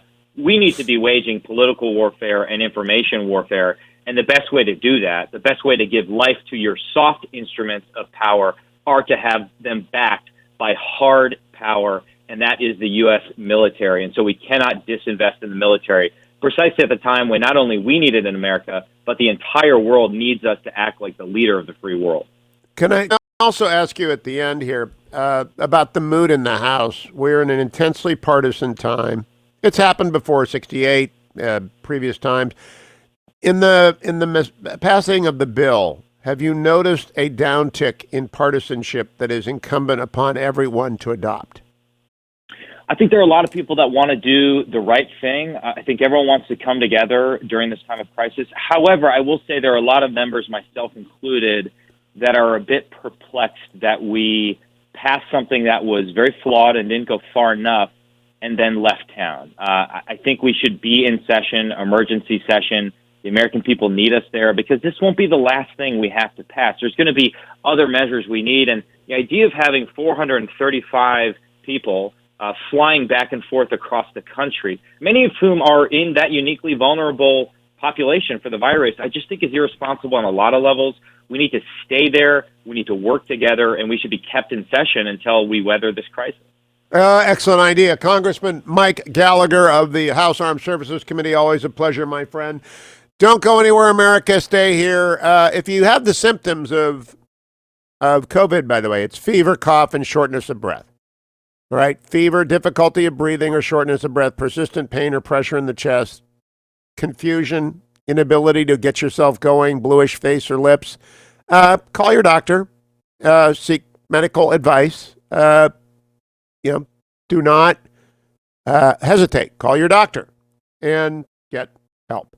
Now, Relief Factor will not help fever, cough, or shortness of breath. It's there for the minor aches and pains that are associated with increased exercise and new exercise. Some of you are gym rats, and you're not gym rats right now. Gyms are closed. You're going to have to run. I know you hate to run. Some of you hate to run. I got a boy, all he loves is the gym, hates to run, doesn't like it, done marathons, but he prefer to go pump the metal, which is what a lot of you youngsters like to do. You're going to have to go out and run, and you're going to feel different muscle groups hurt. That's when you go to relieffactor.com. Temporary support for the relief of minor aches and pains that come with aging and exercise. $19.95 will be delivered to your door. You don't have to go out for relieffactor.com. And you need that. You need that omega and resveratrol, like Aaron and Kirkman every day. Also want to remind you of honorboundcoffee.com. That will be delivered to your house. Honorboundcoffee.com, 100% of the profits go directly to serve military families who are uniquely stressed because mom or dad is deployed. Honorboundcoffee.com. Stay tuned.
Welcome back, America. It's Hugh Hewitt, joined now by Robert Costa, veteran reporter with the Washington Post, host of Washington Week in Review, which will be fascinating this Friday as it was last Friday. Good morning, Robert. How are you? Great to be with you, Hugh. Continuing to cover the news was at the Capitol yesterday. Okay, now I'm going to talk to you about the bill in a second, but first, the president just tweeted, I've always treated the Chinese virus very seriously. I've done a very good job from the beginning, including my very early decision to close the borders from China against the wishes of almost all. Many lives are saved. The fake news narrative is disgraceful and false. Now, I liked that tweet until the last sentence because I'm in favor of sort of depoliticizing and crushing the cruelty curve online. The president is still going to swing back at people. What's your reporting tell us about his mood? Well, the president has been frustrated at news coverage from day one. That's no surprise. At the same time, we've seen him evolve a bit this week from being totally combative to joking in a sense that he needs to get better press coverage. He takes this very personally, I'm told, by a couple of White House officials. He wants to be seen as calm and presidential, and some days are better than others when he's just more focused on the response. But he has a sensitivity about news coverage, and it's not going to change. And people around him are saying, you're doing fine, just focus on that. But he sometimes continues to roar back at the media. Yeah, I think the media could help here by just focusing everyone on the fact that we have a crisis. Now, to the crisis itself, I thought Leader McConnell yesterday gave a very explicit, this is what's going to happen. The Republicans are going to agree. How big, how far, how fast? My Washington Post column yesterday, go far, go big, go fast. How big, how far, how fast, Robert? $1 trillion, according to Treasury Secretary Mnuchin. I was standing there next to him yesterday at the Capitol. Talked to him and Larry Kudlow, and they are prepared to move forward on a major package that would give $1,000 to every American. Means tested. There'd be caveats. Some wouldn't get it. But they're looking at a major economic bill, fiscal bill, to try to shore up the economy. There's a lot of roadblocks ahead, though. I mean, many Republicans want to take action. Marco Rubio is out front saying that it needs to be huge, but they don't want to. They want to hammer out the details. So it's really a challenge for McConnell to get everyone around a bill that they feel comfortable with. Now, he said there are 3 task forces. Do you know who is leading each of them? At this point, I do not. It seems to me the Senate is blessed to have acquired Mitt Romney and Rick Scott, 2 individuals of immense private sector business experience. I would listen to those 2 and to Chuck Grassley, a veteran legislator, on how to deal with the tax code. But until I know who's running the point, it's really hard to figure out where the ideas are going. Who else have you found to be? John Thune seemed to me to have emerged as a very trusted lieutenant. Thune's a trusted lieutenant. Pat Toomey is a fiscal hawk. I wouldn't be surprised if he was involved at some level to try to oversee, because he's trusted by conservatives. I mean, the main concern the conservatives had is they don't want to see this to be, they don't want a new TARP. They know that something needs to be done, that there is genuine fear among my sources in the Senate. This could be a recession or a depression if it continues for months on end. So they want to put money into the economy, but they don't love the idea of bailing out all these industries with no strings attached. There's going to be a conservative push, based on my reporting, to try to oversee this, but it's going to be difficult because it's rushing so much through the Senate and the House. Yeah, and I had Tom Cotton yesterday, one of the hawks, right? He's not for slowing down. He understands, he's a soldier, and he understands fog of war, and he understands you got to fire, you put it out with helicopter money. And to a certain extent, it doesn't matter. Has that spread among the fiscal hawks, Robert Costa? It has spread. Tom Cotton, Marco Rubio, Mitch McConnell.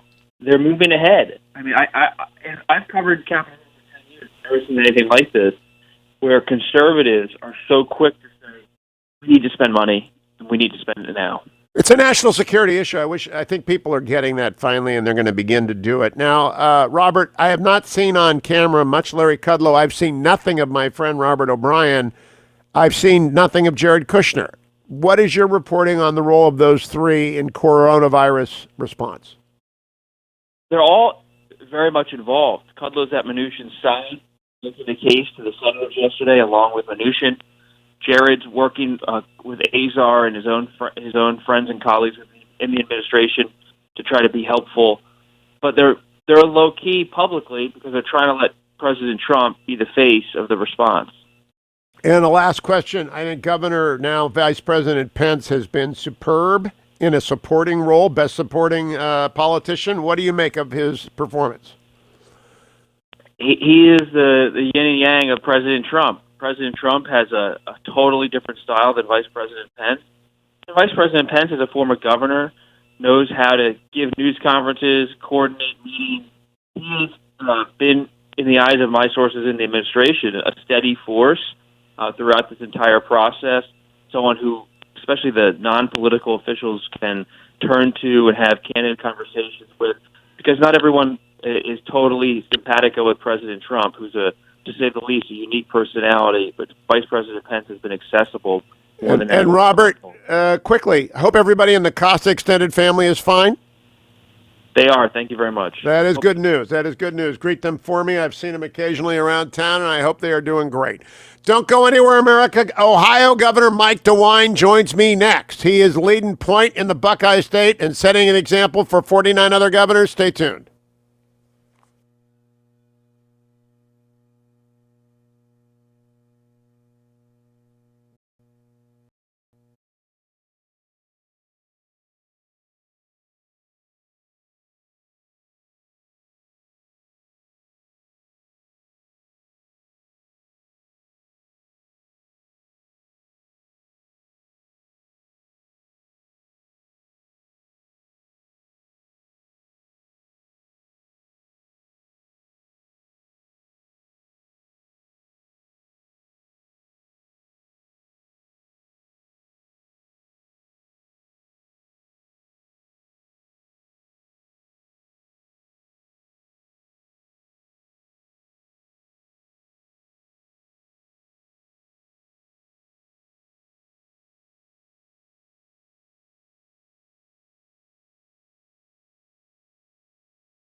Morning, glory, America. Bonjour, hi, Canada.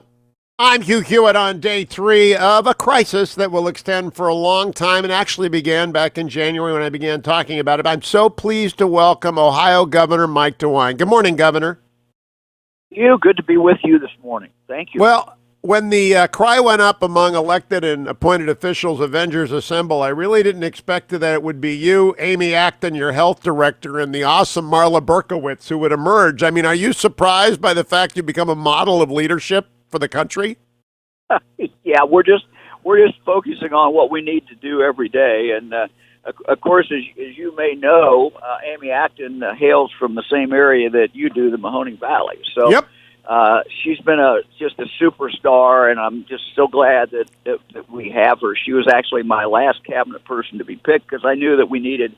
Certainly had no idea this was coming, but I wanted someone really strong who could not only run the health department but really speak to people about health issues. And she's just super.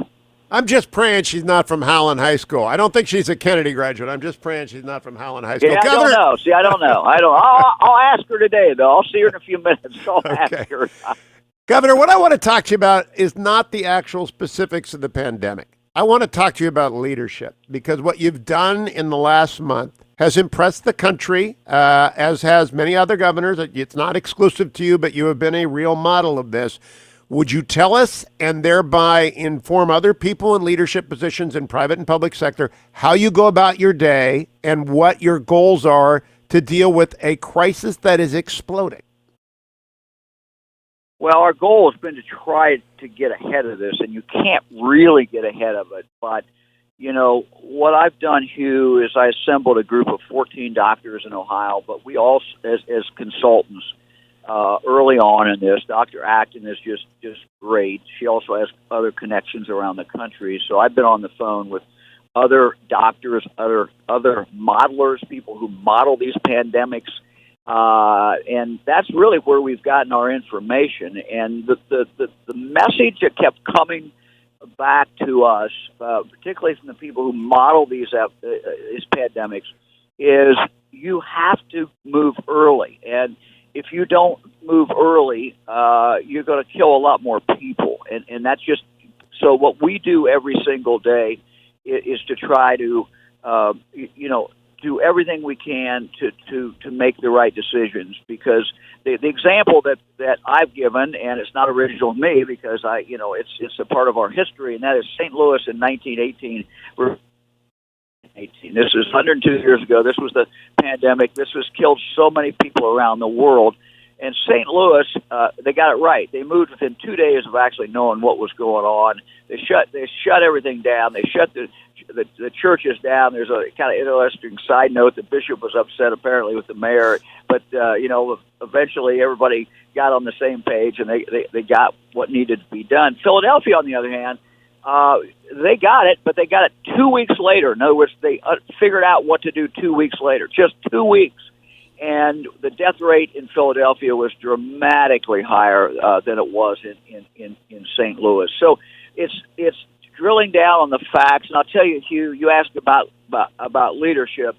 I can just tell you two things. People ask me, how have you made these decisions? I said, look, I've been in government for 40-some years, and I've made plenty of mistakes.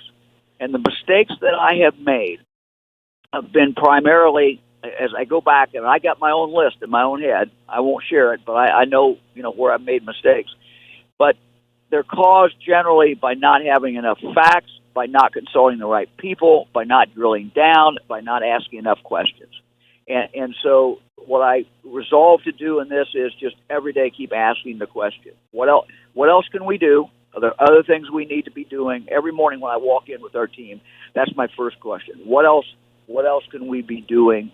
And getting the facts from the experts was very important. The other thing that I've found in my career is that when I had the facts and I didn't trust my gut, but basically everybody was kind of moving the other way, and I thought, well, gee, how can I be, why am I the outlier here? When I didn't trust my gut, I made a mistake. And so those are kind of my two guiding principles. Drill down, get all the facts you can get, keep asking questions, never be satisfied. And then after you do that, trust your instinct. Just go with your instinct.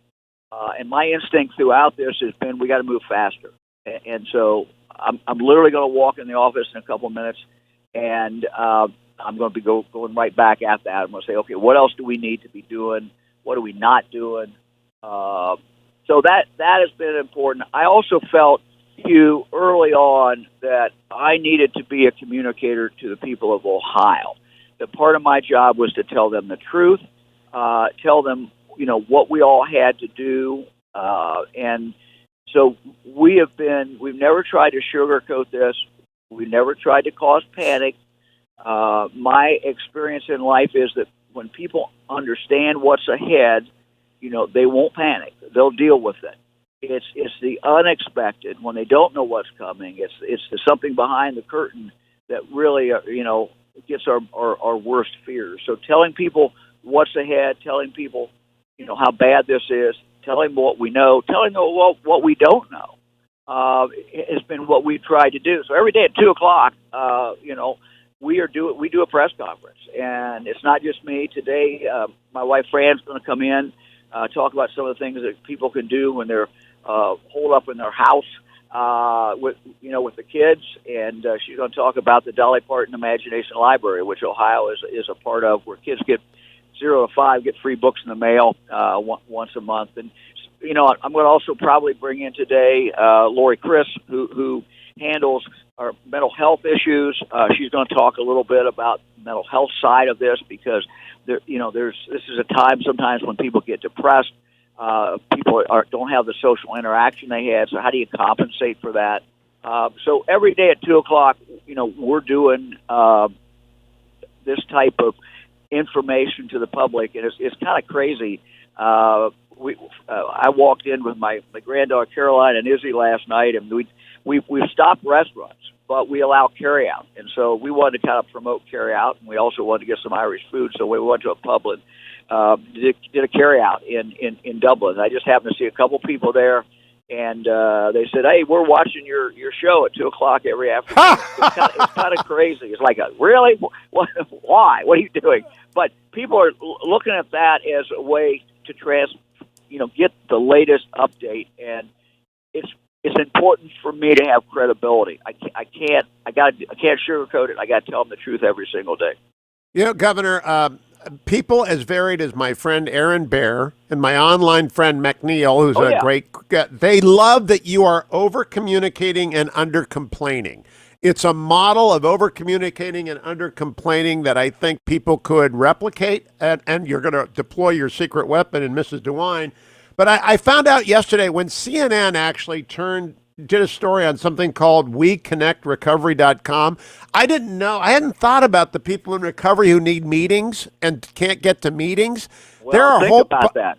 Yeah. I mean, think about just the traditional AA model where some people go every other day. I mean, to AA. Now, how are they going to get by now? And so, everybody's got to kind of figure out how we connect. And, it's an old-fashioned tool, but it's the telephone. I mean, telephone is not a bad way to stay in touch with your grandmother, not a bad way to stay in touch with your buddy on AA who's trying to, you and he are trying to stay sober.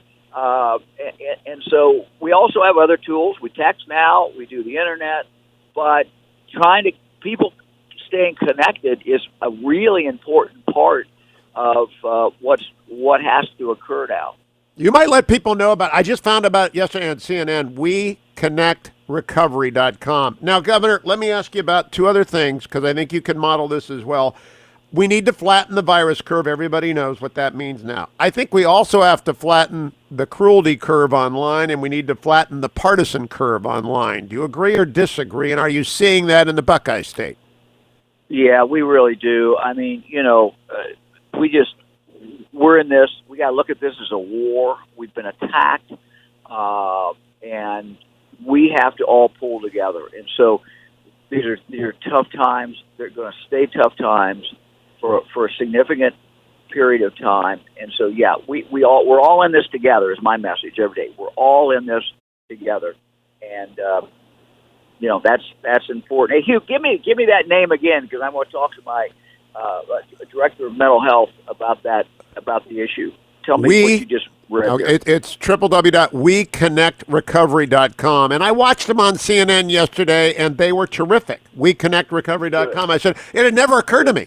I'm not a meetings guy. I'm not in rehab. I'm not doing that. But it just never occurred to me that people who need to go, especially they said people in their first year of recovery and first 30 days of recovery, they've got to get to these meetings. Well, they can't go. That's a problem. I hadn't even thought of it. But I'm sure you've got the people in place. Now, let me close on a sort of parochial note. I know you're a Reds fan and you sold out to the Bengals long ago, but you know your Browns fans and your Indian fans are dying here and the Cavs fans and et cetera. And all of the NC2A teams, you've just struck the right tone, which is we'll get back to that. And just a word about that. Have you gotten any blowback at all for canceling all these events and encouraging everyone, high school basketball, high school track? Tell me about that. Look, absolutely. I mean, 2 weeks ago, we canceled the Arnold in Columbus, and we agonized over that decision. Now it looks like a no-brainer. I think one of the most difficult things was when we said, for our high school basketball, that we didn't stop it. Actually, they ended up stopping it, but we said, no spectators except family members, and then when it gets canceled, you just think, hey, these kids have spent many years dreaming of going to the state championship. In college, I live near Dayton, University of Dayton Flyers. We've had just you bet epic year, and it stopped. I mean, every Dayton Flyer fan thinks they would have won the national championship. Certainly they would have at least got the Final Four, and that's just gone. And it's just like it breaks your heart. But again, as I told people yesterday, St. Patrick's Day, I said, look, here's our goal. Our goal is for all of us to be here next St. Patrick's Day. And, we'll have plenty of time to go to our Irish pubs and drink Guinness beer and whatever we want to do.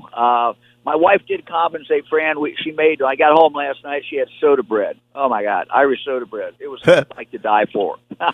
Well, Governor, may the road rise up to meet you and the wind be at your back. Keep making us Buckeyes proud and come back soon and tell us what's going on in the great state of Ohio. All right, Hugh. Thank you very much. Good talking with you. Thank you, Governor.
Yep.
Welcome back, America. It's Hugh Hewitt. Here's the conclusion of my interview with Ohio Governor Mike DeWine. Now, Governor, let me ask you about two other things, because I think you can model this as well. We need to flatten the virus curve. Everybody knows what that means now. I think we also have to flatten the cruelty curve online, and we need to flatten the partisan curve online. Do you agree or disagree? And are you seeing that in the Buckeye State? Yeah, we really do. I mean, we're in this. We got to look at this as a war. We've been attacked, and we have to all pull together. And so these are tough times. They're going to stay tough times for a significant period of time. And so, yeah, we're all in this together. Is my message every day. We're all in this together, and that's important. Hey, Hugh, give me that name again, because I want to talk to my director of mental health about the issue. Tell me what you just read. Okay, it's www.weconnectrecovery.com. And I watched them on CNN yesterday, and they were terrific. Weconnectrecovery.com. I said, it had never occurred to me. I'm not a meetings guy. I'm not in rehab. I'm not doing that. But it just never occurred to me that people who need to go, especially they said people in their first year of recovery and first 30 days of recovery, they've got to get to these meetings. Well, they can't go. That's a problem. I hadn't even thought of it. But I'm sure you've got the people in place. Now, let me close on a sort of parochial note. I know you're a Reds fan and you sold out to the Bengals long ago, but you know your Browns fans and your Indian fans are dying here, and the Cavs fans, and et cetera, and all of the NC2A teams. You've just struck the right tone, which is, we'll get back to that. And just a word about that. Have you gotten any blowback at all for canceling all these events and encouraging everyone, high school basketball, high school track? Tell me about that. Look, absolutely. I mean, 2 weeks ago, we canceled the Arnold in Columbus, and we agonized over that decision. Now it looks like a no-brainer. I think one of the most difficult things was when we said, for our high school basketball, that we didn't stop it. Actually, they ended up stopping it, but we said, no spectators except family members, and then when it gets canceled, you just think, hey, these kids have spent many, many years dreaming of going to the state championship. In college, I live near Dayton, University of Dayton Flyers. We've had just you bet epic year, and it stopped. I mean, every Dayton Flyer fan thinks they would have won the national championship. Certainly they would have at least got the Final Four, and that's just gone. And it's just like it breaks your heart. But again, as I told people yesterday, St. Patrick's Day, I said, look, here's our goal. Our goal is for all of us to be here next St. Patrick's Day. And, we'll have plenty of time to go to our Irish pubs and drink Guinness beer and whatever we want to do. My wife did compensate, Fran. I got home last night, she had soda bread. Oh, my God, Irish soda bread. It was like to die for. Well, Governor, may the road rise up to meet you and the wind be at your back. Keep making us Buckeyes proud, and come back soon and tell us what's going on in the great state of Ohio. All right, Hugh. Thank you very much. Good talking with you. Thank you, Governor.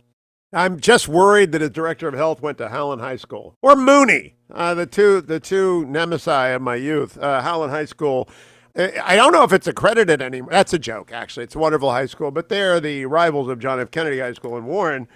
And Cardinal Mooney was across the speech and debate tournament geek world, the nemesis of everyone. But we vanquished them. What did he mean when he mentioned the Arnold? It's the Arnold Schwarzenegger Sports Festival, which is held in Columbus every year. He was so far-seeing. And I think he's read The Great Pandemic by John Barry. Now, I've been recommending that probably 500 times since January. Go get it online. And I would suggest Citizen Soldier by Stephen Ambrose. I also suggest, this is if you're at home, time to check the financing on your house. AndrewandTodd.com are sponsored this program, have been for years. They have never been busier.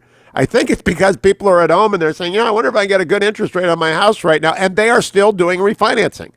A lot of banks ran away, not Sierra Pacific Mortgage, not AndrewandTodd.com. 888-888-1172.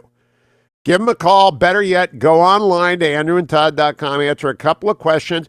You have time on your hands. You're at home. Save some money by refinancing at these remarkable rates. And by the way, the credit markets aren't locked up because of what Mnuchin and Trump did yesterday. Good on them. Good on AndrewandTodd.com. Their whole team can work from home. They can get this done from home. It's all virtual. go andrewandtodd.com and do something. We'll save you money rather than worrying. Just advance your own financial profile. 888-888-1172. I'm very serious. Spend some time wisely on your finances. andrewandtodd.com. Come right back.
Welcome back, America. It's Hugh Hewitt reminding you tonight at 6 p.m. on most of the Salem national radio broadcasts. I'll be joined by Dennis Prager, Seb Gorka, Mike Gallagher, and a host of others. The White House correspondent Greg Clugston to bring you an hour-long special on the pandemic across every platform that Salem owns or is affiliated with. Please join us tonight.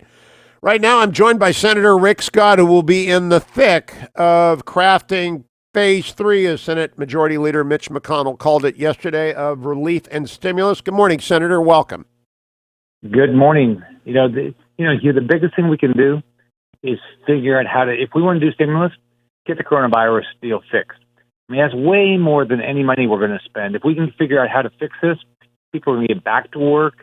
People are going to go back to restaurants, going to go back to Disney World. That's the biggest thing we can do is deal with the coronavirus.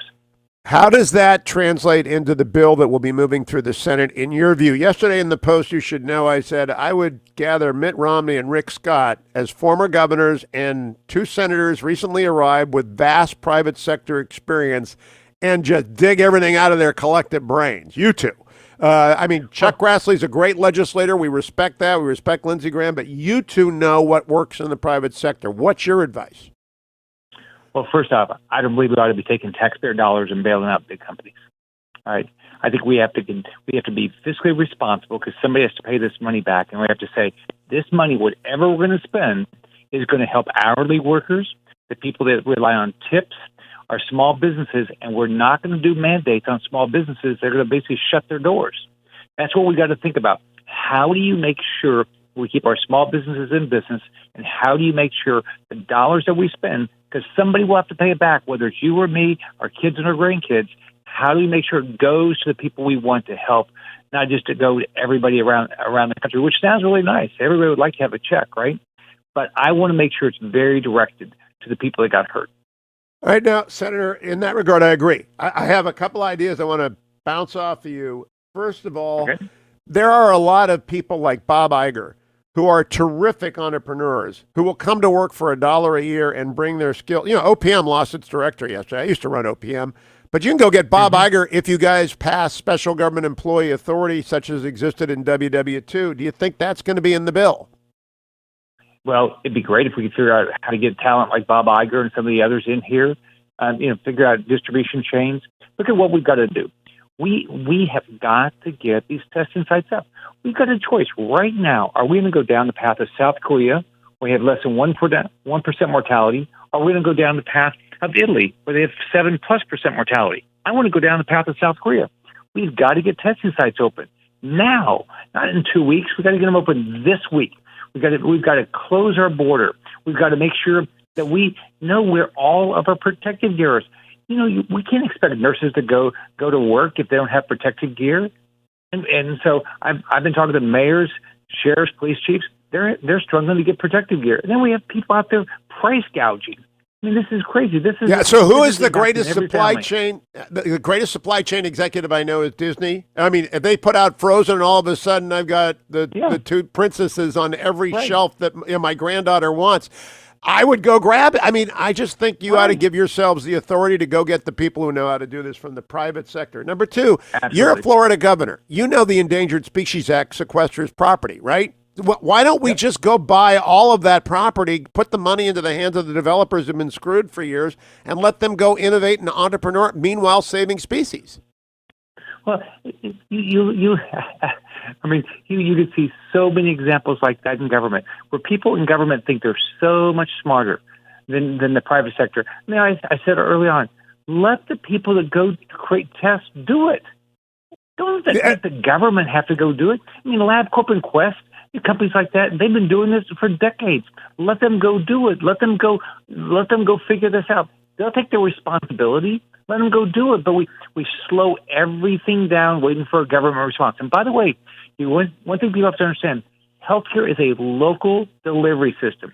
It is not delivered by the federal government. The federal government can pay for it, but it's based on every community has a different delivery system. And so every delivery system has to figure out how do you protect workers, how do you get tests done, and then our local electeds have to figure out how do you make sure people are quarantined so we stop the spread of this. That's what South Korea did. That's what Taiwan did.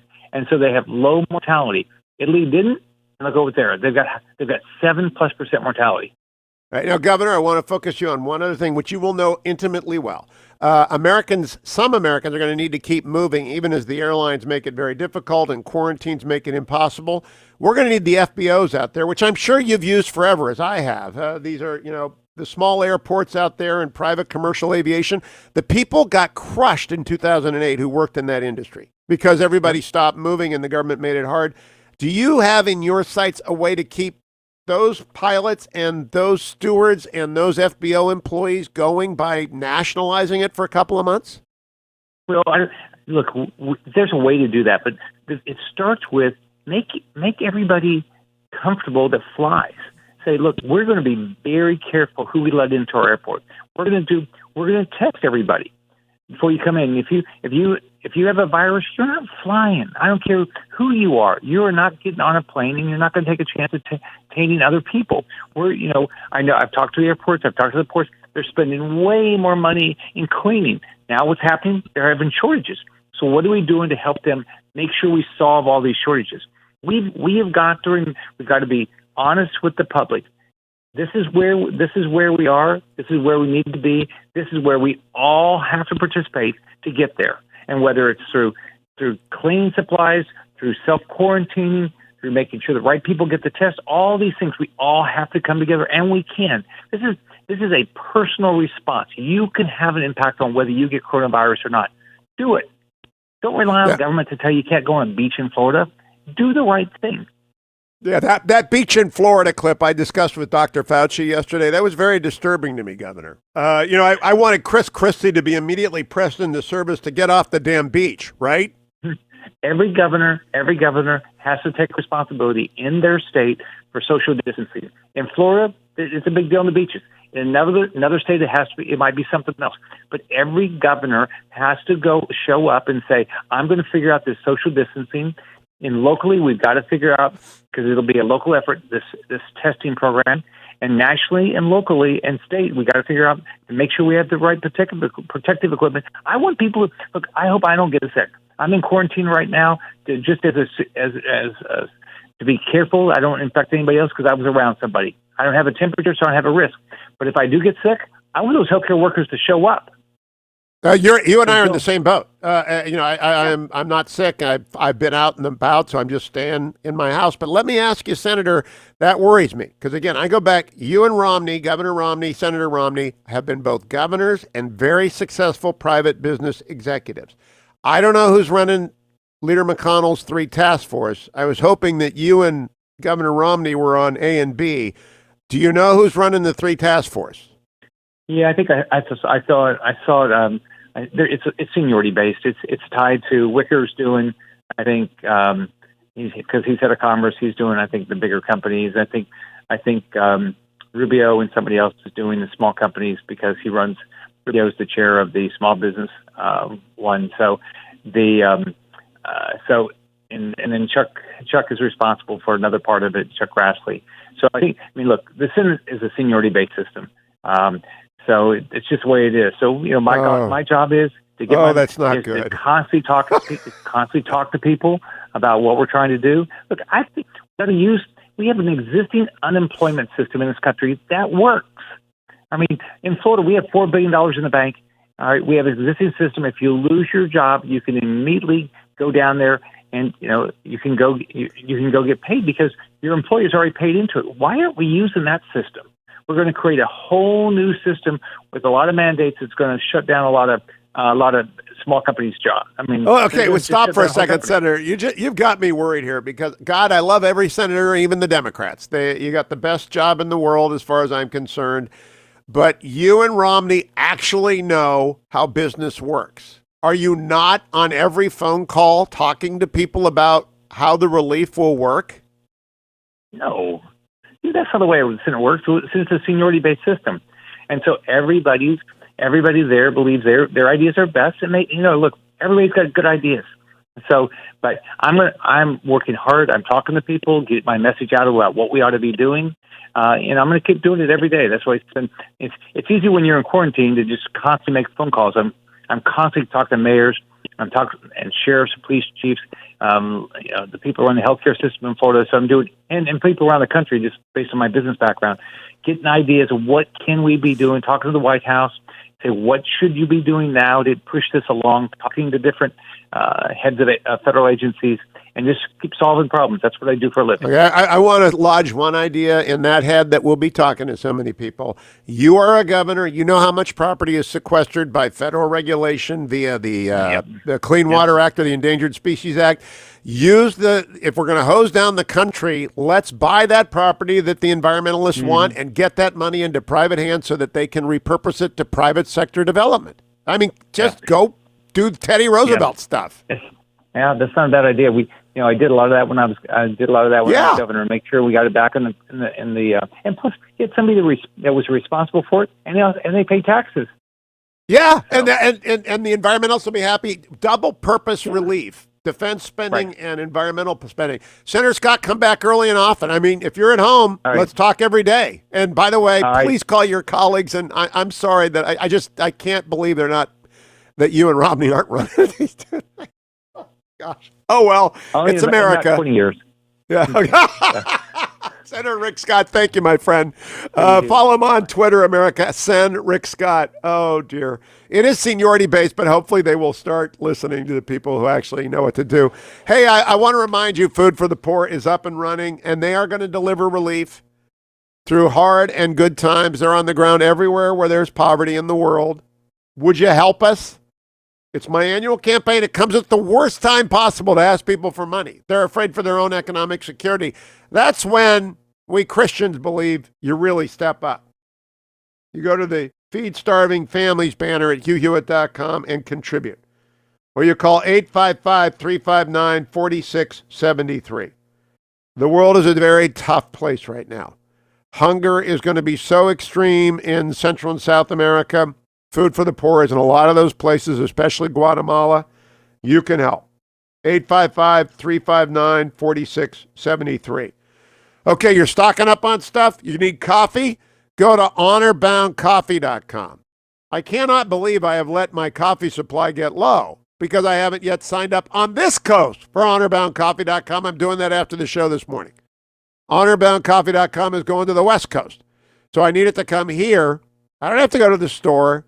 And every dollar of profit made from honorboundcoffee.com goes to serve military families. And by the way, say a prayer and help out those people.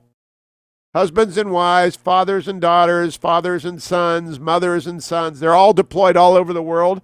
So they're working at home with this situation with mom or dad halfway around the world on an aircraft carrier or at a base in Iraq or in Yemen or someplace. Make sure you take care of your military spouses and the military families near you. And that means part of it, honorboundcoffee.com. That's what Pete and Seth do. They also make relieffactor.com. Now, honorboundcoffee.com is 100% of the profits go to military families. Relieffactor.com, 100% of the benefit goes to you when you take Icarian, Curcumin, resveratrol, omega every day like I did in the first hour. And I remind you, you may not be commuting, but you should be walking a lot. That's how you're going to stay healthy, is keep your cardio health going. Get out there and walk. Don't walk with people. Walk alone, but walk. And meanwhile, type relieffactor.com. Come back. Final segment of today's Hugh Hewitt Show coming up.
Welcome back, America. Hugh Hewitt. I want to close my program today by reminding you I'll be back with Seb Gorka, Dennis Prager, Mike Gallagher, our White House correspondent for the Salem Radio Network, Greg Clugston, at 6 p.m. tonight on a national broadcast. It just makes sure everyone gets the information from Dr. Fauci, gets the right attitude on, gets our messaging right. And you know what my messaging has been: fact-based, calm reporting of what is actually happening, and a suspension of hostilities, online and in person, across the partisan divide. I wanted to close by stressing this point. Now, I am a Christian, and I believe that God is in control. And I believe prayer matters a great deal. And I believe I miss the Mass. I've been dispensed in the Archdiocese of Arlington from attending Mass because I'm 64 and you're not supposed to go out to Mass. So that's fine. But I can say my rosary, and I do, and I can say my prayers, and I do. But I actually have been praying for patience with my partisan hostiles. The incoming has been intense. And I thought about this all last night, got up this morning, and said, I'm just not going to do it. I'm not going to engage.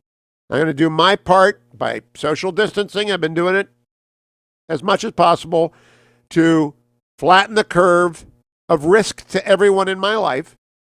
Everyone needs to do that, but they also need to flatten the curve of partisanship and of cruelty. Everybody, from the president to you, online and in person, on the phone. You need to let go of hostility. You need to let go of old arguments. You need to let go of animus, at least for this crisis. I've been doing this a long time. I've been doing this since 1990 on the air. I was here on 9/11 when those planes hit that building. DeWine and I were here. Adam was here. Ben was not. Ben was a baby. But we were here when the towers fell. I was live online. And I have never listened to those 8 hours of broadcasting that day. I can't go back there. But the service I did then is what I want to do now. Assure you, inform you, encourage you. Assure you, inform you, encourage you. Because there's a lot to be informed about, obviously. There's a lot that's very encouraging. I think we're going to get good news today from the president on the FDA front. And, assure you, God is in control. Everything will be fine. But do your part. I wish we had Chris Christie. I wish we had the clip, get off the damn beach. Get off the beach. Millennials, stay home. All right, read a book. Don't go online. I spent too much time on Twitter yesterday, but it's my job. And I'm going to cut that back. I'm just going to read and praise. Alex Haley has on his tombstone, find the good and praise it. Do that online. Help people online. Help moms struggling with kids who are staying home from school and figuring it out, and it'll get easier. Mary Catherine Ham did the greatest video yesterday. Mary Catherine Ham is my hero. All right, she is the living proof that anything can be endured and that you can recover. She lost her wonderful husband, Jake, in a bike accident when she was pregnant with her second, and her first was 3 years old. And with the help of friends like Guy P. Benson, Mary Catherine Ham and her family rallied, and she remarried last week, I guess 4 years later, or 2 weeks ago. And she put out a video yesterday. This is what it is, and you'll get through it. All right, I can't remember exactly what her phrases are, but it went viral. It should go viral. I wish CNN would give her own show. The world would rally. She is the living embodiment that everything can and will be endured. So please let me assure you that it will get better. I will inform you of everything you need to know, and I'm going to encourage you every day to do the stuff that Mike DeWine does. Do the stuff we saw everyone at the task force yesterday, Dr. Fauci in this program yesterday. Think about what might work. Think about how you can help. Share your ideas. Don't be upset if they're not accepted. You're going to have 10 ideas. One's going to be great. 9 are going to be One's going to be awful. Think about it. Over-communicate. Under-criticize. All right, so with your family on the phone, over-communicate. Under-criticize. You don't like the choices someone make clear your arguments about it, then let go. Don't get upset. Don't get spun up. Keep your blood pressure low. This too shall pass. If you want to download 2 books to read, I recommend The Great Influenza by John Barry for the 1000th time.